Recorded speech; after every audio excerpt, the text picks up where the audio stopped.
From Connecticut Public Radio in Hartford, this is Audacious. I'm Kyone Wolf. Imagine you're 16 years old.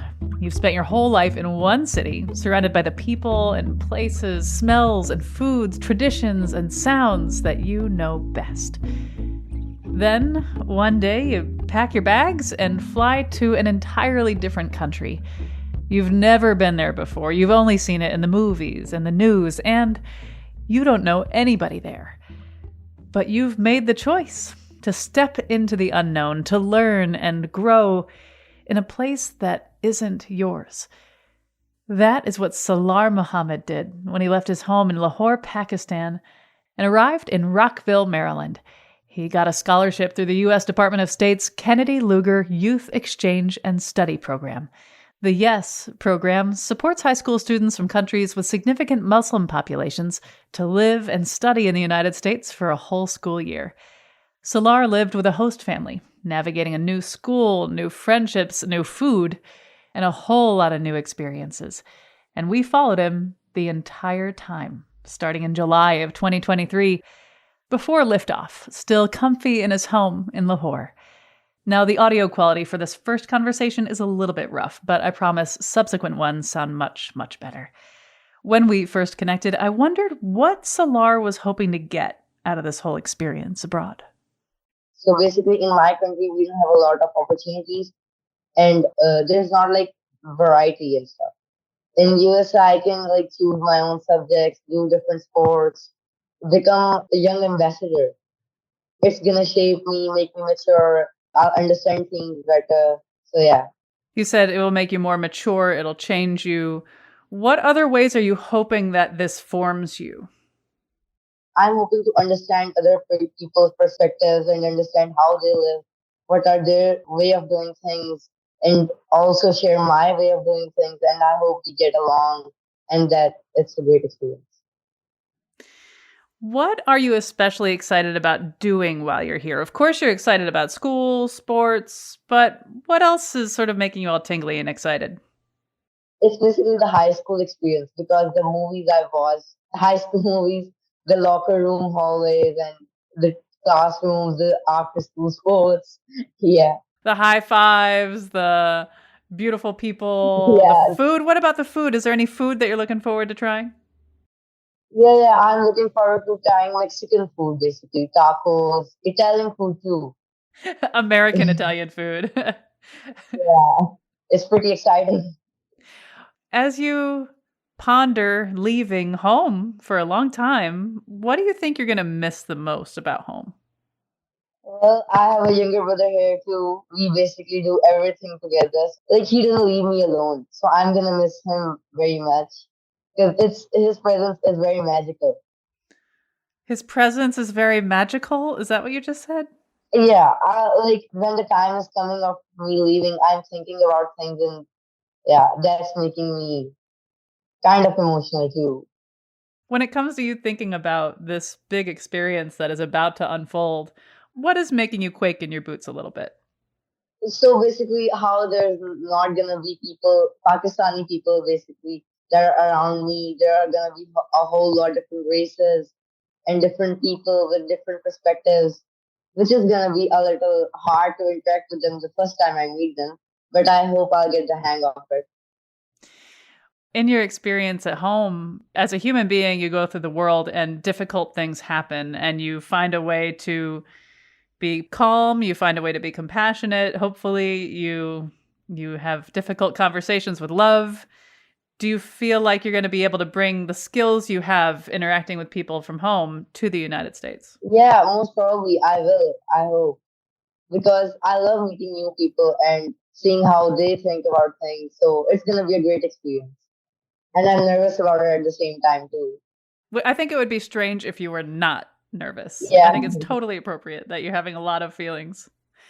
I wonder about how in the United States, you may be the first person people meet who's from Pakistan. That seems like a lot of pressure.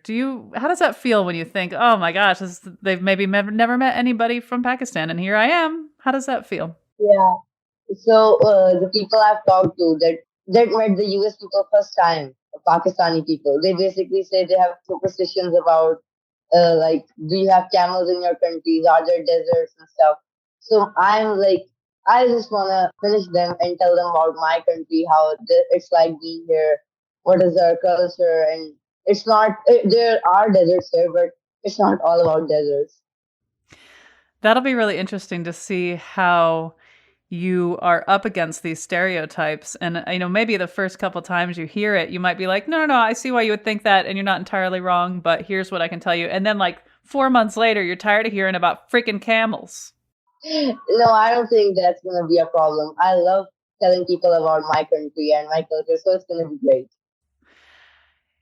I'd like you to imagine that you're talking to yourself a year from now.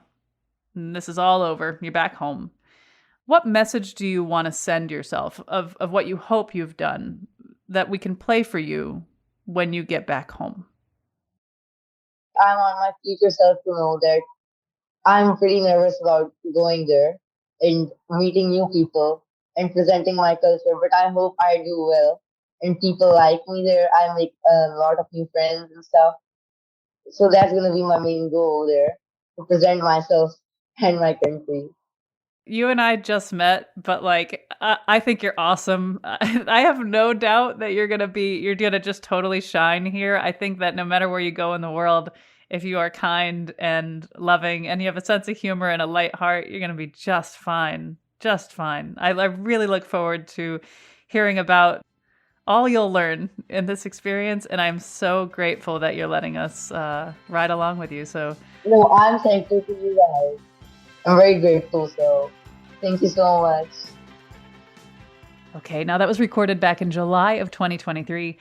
Now let's hop forward in time to Salaar's first update from the United States 3 months later. I asked him to tell me what it was like when he lifted off and then set foot on American soil for the first time. I was really nervous to just set foot out of my country and basically experience new things, but so far it's been worth it. Totally worth it. Whoa, okay. So like as the plane was taking off and you've done that, like there's no turning back, it's happening. What was that in between feeling like for you? It was like really overwhelming, and I was like kind of sad that I'm gonna leave my own country, but I was also really excited about the new things that were gonna happen, and I was with my friends too, basically. So it was really good. I am so glad I did it, and I'm here now. So Okay, well, you talk about what it was like meeting your host family. I mean, like the moment you saw each other and you're like, you're me, I'm you, yours. Like, what was that like? everyone had flights because they were in different states. I was waiting for my host family. I was so excited at that moment. I was like, "Oh my god, when are they gonna come? Are they here yet? Are they here yet?" And when I saw them, I was like so happy. It was awkward at first, but it was like so fun seeing them in person and just it was really cool. It's been 2.5 months since you've been here. What are just like first impressions, things that are sticking out in your head as being like really confusing or really funny or really strange or anything that sort of like is kind of knocking you off of your balance a little bit? Oh my god, the first cultural shock that I had, the Coca-Cola tastes the same. Wait, I was so surprised. why would it taste different? I don't know. But was it comforting? Yeah, So what has been really different? my routine is like more busier, just talking in English all the time and like meeting new people every day. Yeah, when we were scheduling this catch up with you, it sounded like you really had very limited availability to chat with me. Like, what are you doing?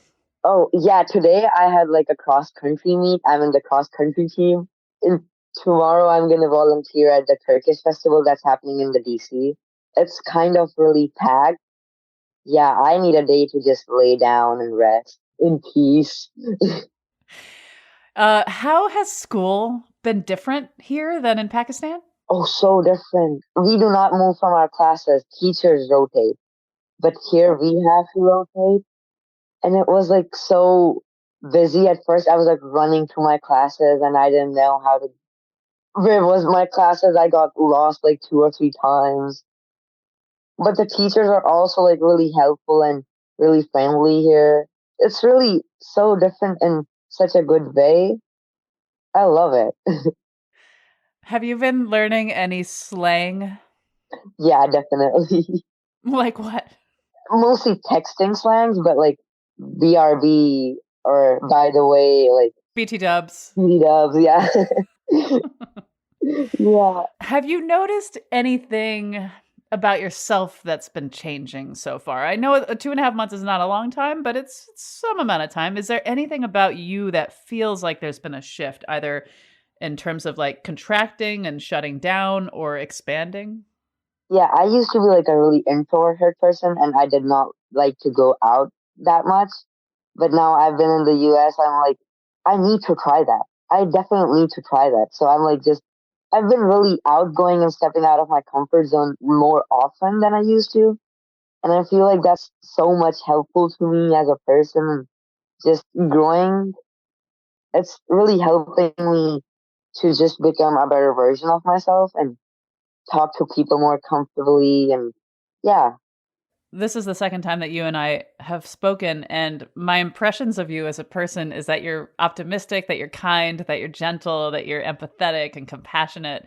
And I also can see how that would make you sort of like you're going to rise to any occasion. You're going to meet the challenges that are in front of you. At the same time, I wonder, has there been a moment in the past 2.5 months where you have felt dark, scared, frustrated, regretful, like anything negative at all? I mean, yeah, there has been days that I've been down. It's like just a feeling that sometimes you get that this isn't the same that it used to be. It's different. And like it just really dawns over you all of a sudden and you just basically think about it and all of a sudden get sad. Yeah, I miss home. Because where I come from, it's like really crowded and stuff, and here it's like really quiet and peaceful during times. So it's been really like a significant change for me, but it's a good change. I like it. What do you miss most about home? The spices, my parents too, but the spices. Whenever you also go to a spicy restaurant and ask them like, make it spicy, it would not be spicy. What are you looking forward to in the next couple months? There's the New York trip that AFS is planning forward, and I'm so excited for it. Are we talking about Manhattan? Yeah, Manhattan.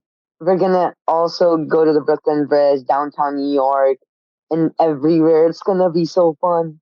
Ooh, when you think about going to New York City, what kind of things flash in your head that you absolutely have to see? Definitely Times Square. I am so looking forward to see Times Square.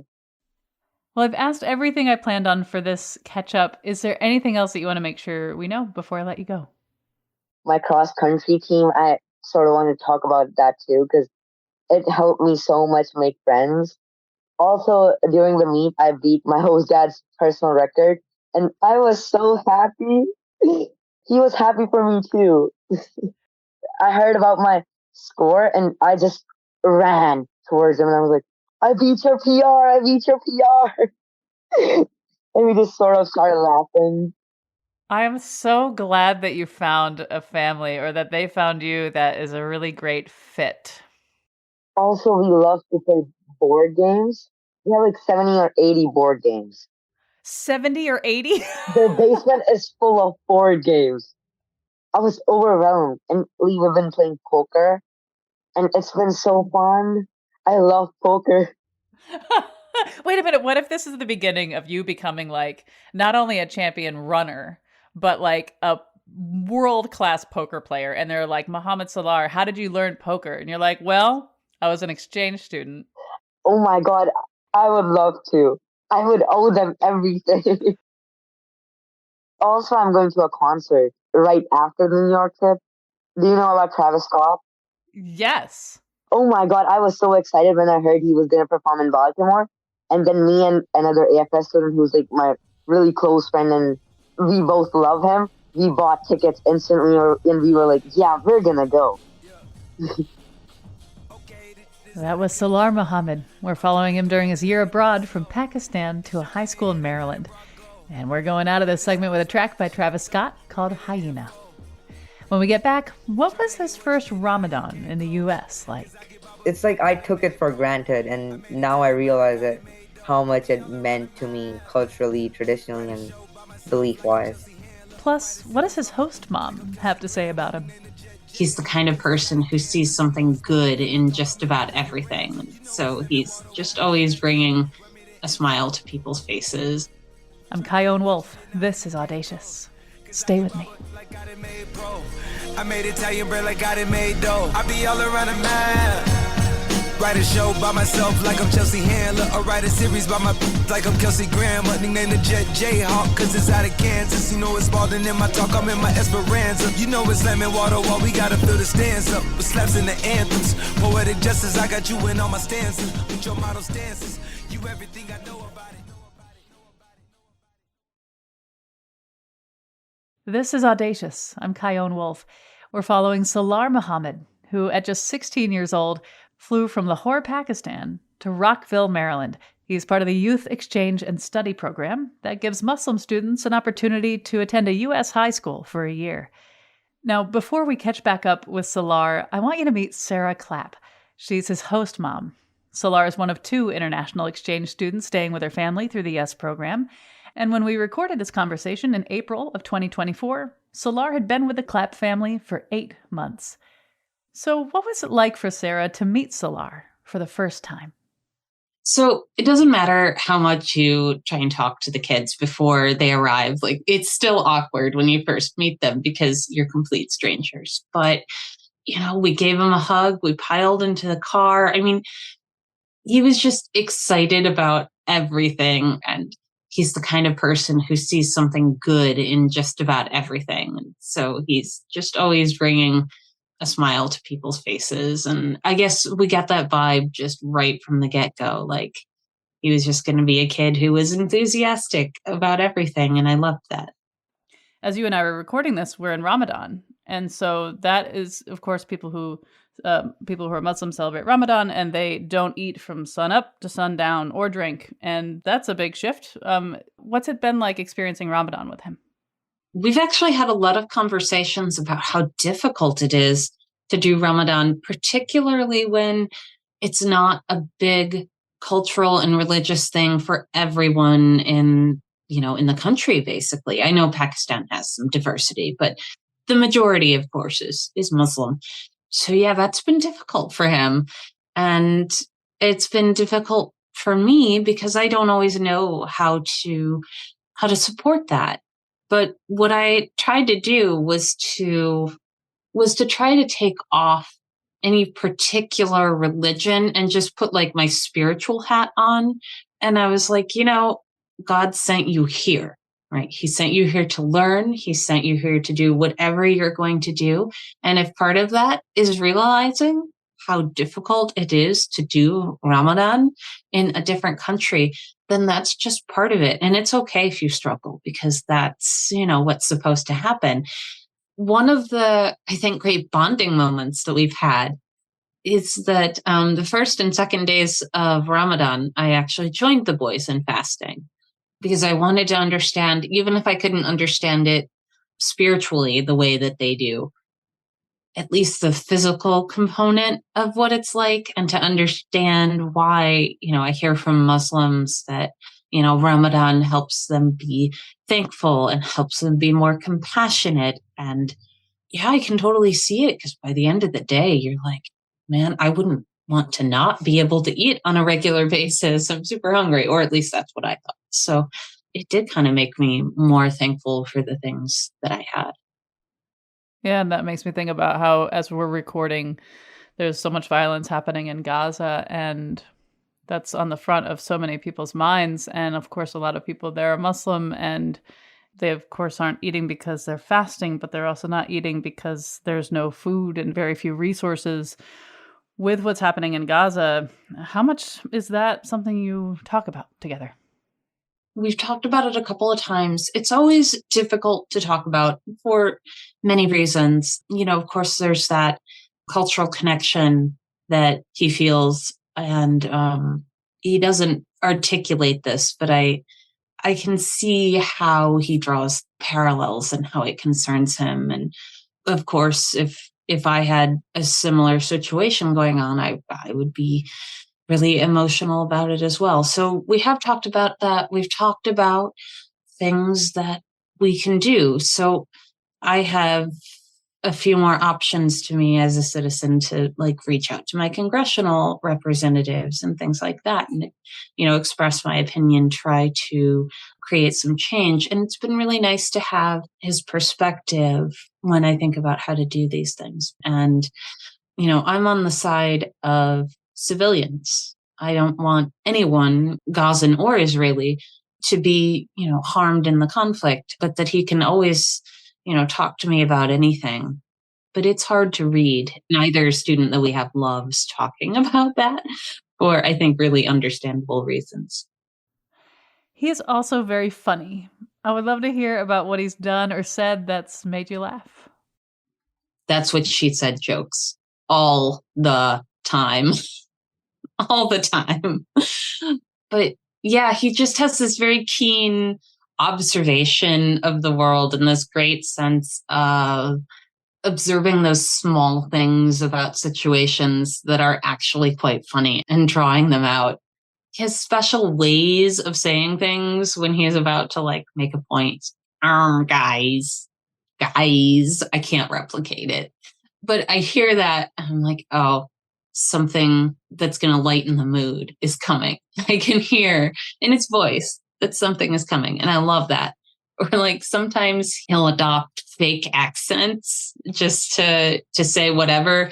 It's just so funny the way he does it. Sometimes just because they're so bad, but other times it's a good accent and it just adds something different to the environment. So yeah, lots of smiles.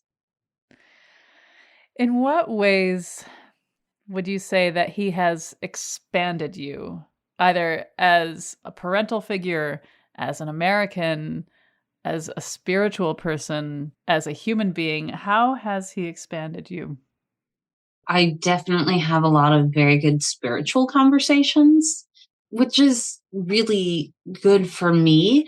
I was afraid, honestly, that we'd have a lot of conflict, and not that it would be intended or anything, but I don't know. It was just something I was nervous about. But I actually feel uplifted pretty much every time I talk to him about it. And for example, I have a disability and a visible disability. And we were talking about Islam once, and he was like, yeah, we believe that everybody is born perfect. They're the way that they're supposed to be. And so we're not supposed to judge about that sort of thing. And I was like, wow, that's really beautiful compared to some variations of Christianity and Judaism, where disability is a punishment or who knows what, because you just don't know.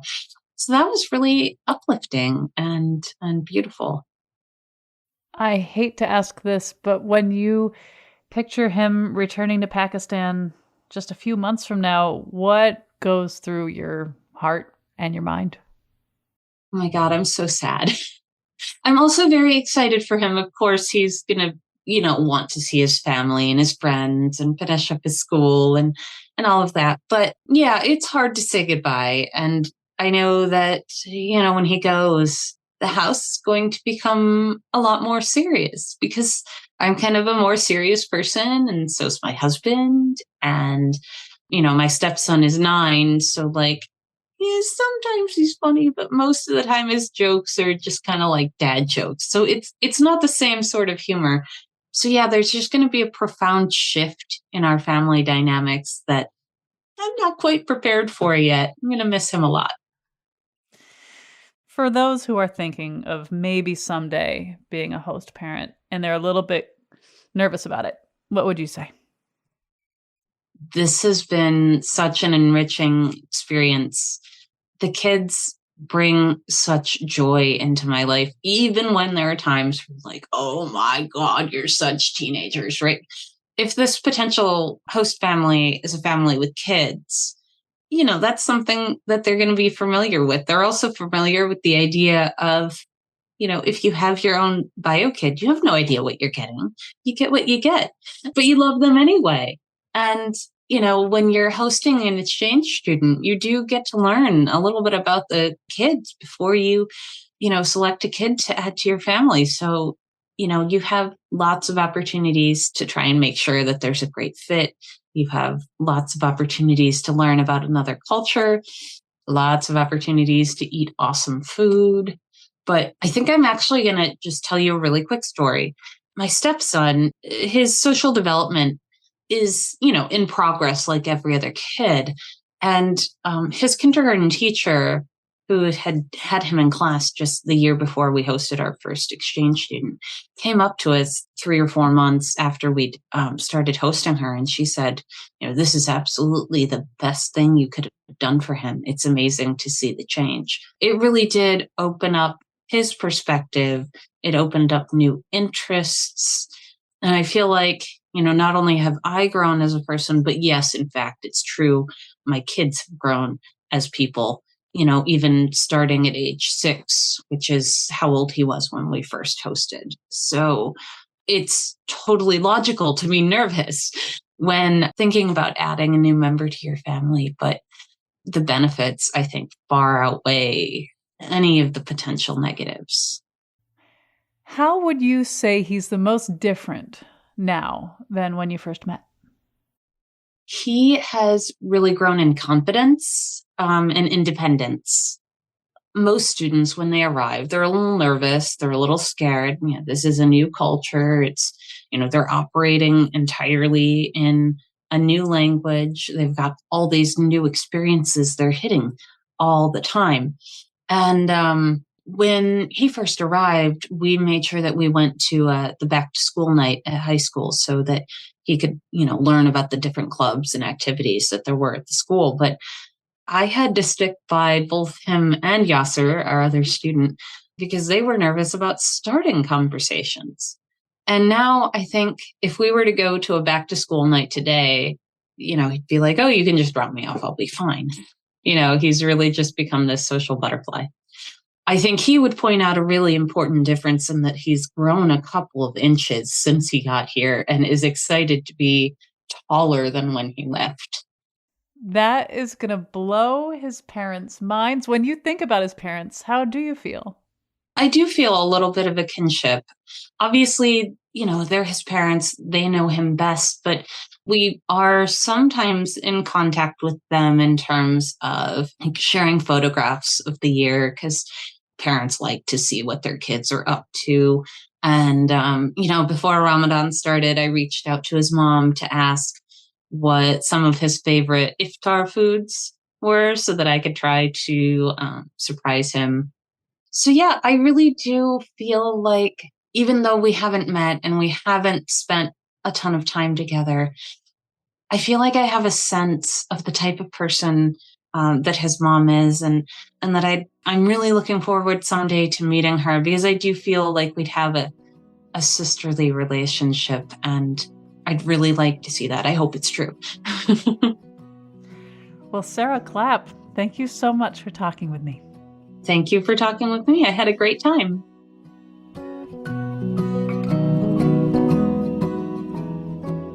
All right, now one last conversation with Salaar before he heads home to Lahore, Pakistan. This was recorded in April of 2024, shortly after I spoke with Sarah, and 9 months into Salaar's stay in Rockville, Maryland. I want to hear about your time and your bonding with your host family. The last time we talked, you said that you beat your host dad's personal record in cross country and that board games also get quite competitive. Are you still doing the same stuff? Has there been any movement on the recreational front? I'm doing baseball now. That's a difference. And we still play board games, not as often because everyone's getting busy. I've made friends and I go out a lot too. But now we play ice hockey on the PS4. And also me and him both like chess really, really much. So we just talk about chess a lot too. And it's like talking about a bunch of stuff, but I know the person who I'm talking to can relate to me. It's just a really nice feeling knowing that other people cannot, but your dad, who you're living with, can. You're surprised at this? Yes, my dad in Pakistan, we have different interests and everything. I share so many common interests and so many hobbies with my host dad. It's really nice having a kind of bond with someone in the US and having that connection forever in your life. How does your host mom and your mom, how do they compare? How do you see them together? Oh, they're so same. They're so similar. How so?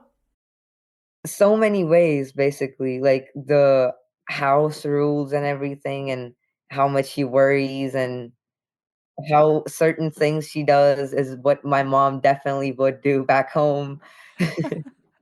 So it's like your mom made sure that the mom you have here is like of her, you know? She is extended into the United States to take Yeah. care of you. She's very powerful, your mother. Yeah, she has connections all over the US, what can I say? Keep you in line. Yeah.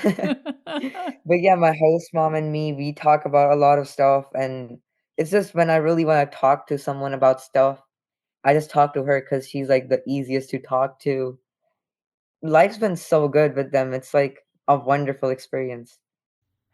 As you and I are recording, Ramadan just ended and you celebrated Eid. In addition to the physical challenge of fasting, it is such a community and family centered span of time. So I'm curious to hear how it was different for you to experience Ramadan here in the United States, not only away from your family, but in a community that doesn't overall celebrate it. It was so hard at first, and my host family tried their best to make me feel like home. They got me some stuff that was my country specific, which I could eat, and basically we open our fast with dates. That's like a tradition, what our prophet used to do. So they got me dates, and I used to open every fast with dates. That was really nice. And Eid was basically like it was nothing like the Eid I've ever had because usually my family's really big, so it's like a huge get together with 40 people. It's chaos everywhere and everything. But it was me alone waking up on Eid, going to offer the Eid prayer and coming back and not doing anything special for Eid. My liaison and I went hiking. That was good, but it was like totally different from what I used to because my mom was calling me throughout the day, making me talk to my relatives and stuff. That was the first time I ever felt homesick since I came to the US. But it was good because I got to tell other people what I was doing and share it with them and why we do it. It was basically a question for myself. And it's like I took it for granted, and now I realize it how much it meant to me culturally, traditionally, and belief wise. How are you feeling about heading back to Pakistan? It's just a few months from now. When you picture getting on the plane, what's that feel like? I came home to the email to my travel itinerary. I am so sad. I do not want to go back home. But yeah, I kind of have to. Uh-huh. Yeah. But it's gonna be really hard, and the fact that I've made so many connections here, and it's not fun to think about it. But I'm kind of excited to go back, kind of not excited to go back. It's mixed feeling. So what are you looking forward to the most about getting home? Ooh, I'm gonna buy my younger brother a PlayStation. And also I'm gonna land 1 week before Eid al-Adha, the second Eid that we guys have. So yeah, it's gonna be fun. But I wanna spend summer here. Oh my god. Is there any way you can defect? No, I have to go back. I have to go back. Rules. Yeah, rules. Uh, what do you think you're gonna miss the most? Everything. Like coming home and having dinner together, talking afterwards, and meeting new people and telling them about yourself. And you're so much more independent in the US because my parents back home were really strict about me going out. But in the US, it's like encouraged to make friends and have social connections. And when I go back, it's gonna be like my parents are gonna know that I've done the whole year alone and without anyone from back home. So it's gonna be they know that I can do more stuff, and I'm not like a 12-year-old son they had.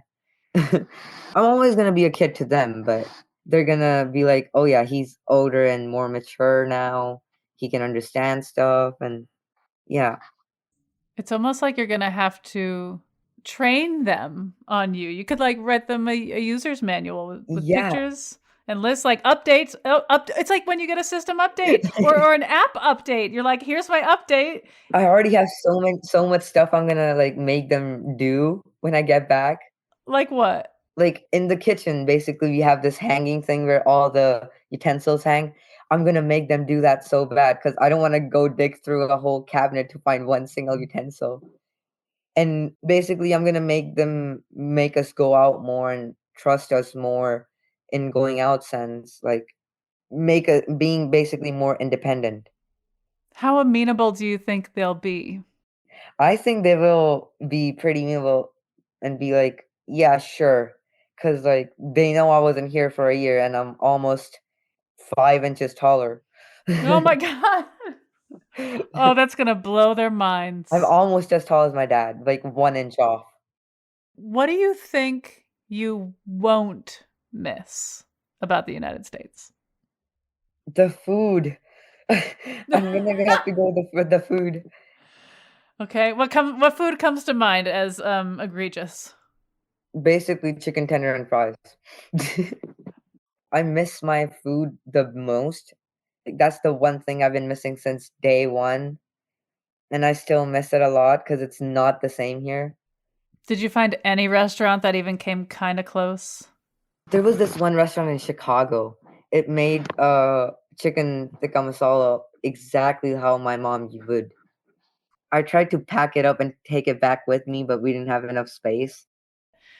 When you try to imagine how you'll summarize what this meant to you 10 years from now, what comes to mind? I hope I'm the same person, and I hope I've made new connections, and I hope I'm somewhere I'm successful, and basically I've made something out of myself and made this year useful. But I hope I go to study abroad in university. That's what I'm going to hope for. Here's the softest softball question I've ever asked anybody. For those who maybe are considering getting into this program, what would you say to them? As Nike's slogan, just do it. It's totally worth it. The people you meet are forever going to be there with you. This 1 year, it's like not a year in your lifetime. It's like a lifetime in a year. That was Salaar Muhammad. We followed him for the entire year he spent in Maryland as an exchange student from Pakistan. After the break, how did Salaar feel when he got back home to his country? No one changed even one bit, and I changed so much. Everything that I used to do felt different to me. I'm Kyone Wolf. This is Audacious. Stay tuned.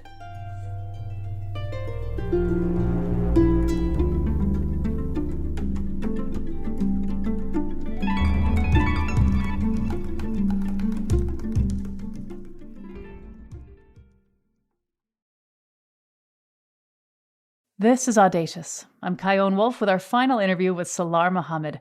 We've been following his year as an exchange student with the Youth Exchange and Study Program, YES for short. At just 16 years old, he left his family in Lahore, Pakistan to explore life as a high school kid in Rockville, Maryland. I connected with him one last time in August of 2024, 2 months after he returned to Pakistan. I asked him to tell me about his final day in America.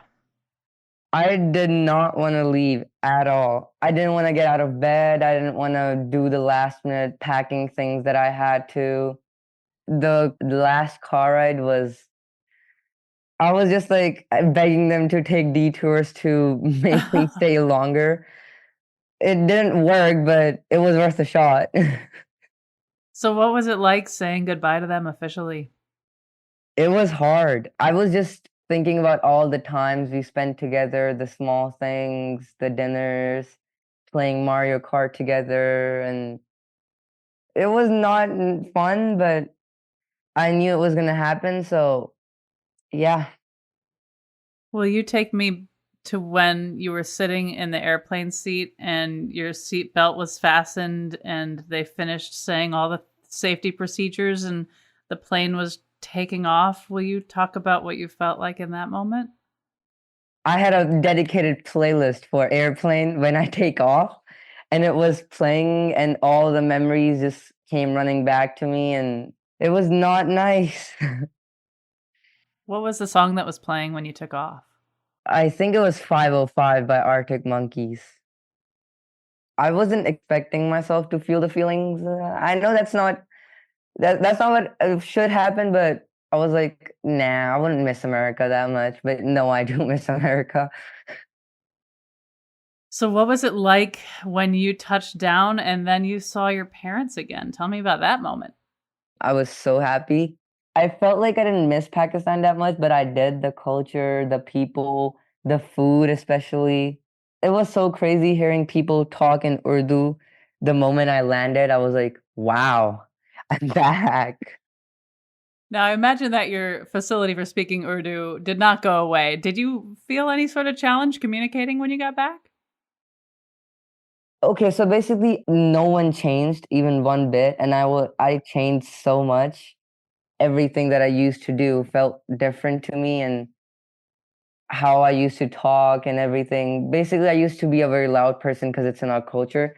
But when I came back, I was speaking so calmly and quietly. My parents were like, where is Salaar and what did you do to him? It's been a little more than 2 months that you've been home now, and maybe it's a little too soon to ask this, but at this point, how do you think you're different than when you left for America? What are some of the biggest differences you've noticed in yourself? I became a lot more independent. I'm a lot more confident, open, and I was a huge introvert before going. I used to ask my host mom to go in and get stuff for me. It was that bad. But now I can just go up to people and strike conversation. And my parents were thinking I would be the same person, and because I didn't used to go out that much, but now when I'm back, I go out a lot too. So they're like getting used to the change, and basically I've experienced so many new things. I want to keep exploring. I think that's what's different. I really like how I became a better version of myself. I can do stuff that I couldn't before, and America did a lot for me. I'm really grateful. In what ways has the dynamic between you and your parents especially changed since you got back? I didn't used to make my own decisions. I just really just used to go by what they said and how it was. But now when I came back, I want to have a say in things, and they weren't really expecting it, but now they're getting used to it because they know I've gotten older and I'm a changed person. But there are some parts of me that are the same. So I think it's going smoothly. What did you get wrong about America that you realized only by being here? So basically, I got the high school wrong. I got the people wrong because high school was the best part about America. And also friends. Based on movies and shows, making friends was like so hard and bullies and everything. But in my experience, I've never got bullied once, and the people are so nice. And in the movies and shows, they say that Americans are blunt and they don't necessarily like interacting with new people and stuff, but that's like completely untrue. Walking in the public space and people would just pop by and say, "Good morning, how are you doing?" And it's like really positive, and I love that about America. Now, there may have been some people in the US who, before you, had never met anyone from Pakistan. And in some ways, maybe now they think Pakistan equals Salaar. So, like it or not, you are Pakistan's representative to them. How do you feel about that? I think there were a lot of myths that I debunked for people, especially do you go to school on camels Oh, Jesus. and do you live on a desert? But yeah, it was fun. I never really took any of it personal because they just simply do not know that much about Pakistan. And yeah, there were some people that met a Pakistani for the first time, and it was an honor introducing them to the culture of Pakistan for the first time. Now, when you and I first connected, I asked you to record a message for your future self. So here is what you said. I'm pretty nervous about going there and meeting new people and presenting my culture, but I hope I do well and people like me there. I make a lot of new friends and stuff. So that's gonna be my main goal there, to present myself and my country. Oh my God, that's bringing back so many memories, and thank you for making me do that. I'm pretty sure I did not disappoint 1 year past Salaar. But that's definitely how I remember feeling. But I did make so many friends. I did represent myself and my country, and honestly, I'd give anything to have it back, but I can't. Any advice to someone who maybe was like you a little over a year ago and they signed up for this foreign exchange student thing and they're feeling a little bit like, what have I done? What message would you have for them? I'll say you're really brave for doing it, and it's okay to be nervous and scared, but you're gonna change so much and learn so many new things about yourself. So good luck on your journey and have fun. Well, Salaar, I want to say thank you so much for being down to include us in this year of your life. I think you are so smart and powerful and special and kind, and you are like so consistently gracious. And I mean, I know you're not perfect. You are still growing and learning about yourself, but like for you to have this self-awareness, this emotional intelligence and curiosity and courage and compassion. I honestly don't know how much of you is what your parents helped foster and how much of you is just the way you're wired and you've cultivated in yourself. But I am just so impressed with you and I'm grateful to know you. And we are all cheering you on like crazy from here in Hartford. And so, Salaar, thank you so much for all of this. That was probably the kindest thing someone has said to me ever. Thank you so much for selecting me. It's been an amazing journey. I am really grateful. We are closing out the show with the national anthem of Pakistan. Visit ctpublic.org/audacious for a link to the first installment of this series when we followed Francesca Cronin for her academic year abroad. She went from her home in Dunstable, Massachusetts to Sarajevo. We'll also have photos from Salaar and a link to the YES program. Special thanks to Michelle Peters from YES, who's been connecting us with these students. This show is always lovingly produced by Jessica Severin de Martinez, who inspired this series. When she was a student, she traveled from her hometown in Neunkirchen, Germany, to Oklahoma City, Oklahoma. And it is her very ambitious idea to invest so much time following these students as they bravely explore the world. We also had help on this episode from Meg Fitzgerald, Robin Doyon-Aitken, and Meg Dalton at Connecticut Public Radio in Hartford. You can stay in touch with me on the socials at Kyone Wolf, and you can always send an email to audacious@ctpublic.org. Thanks for listening.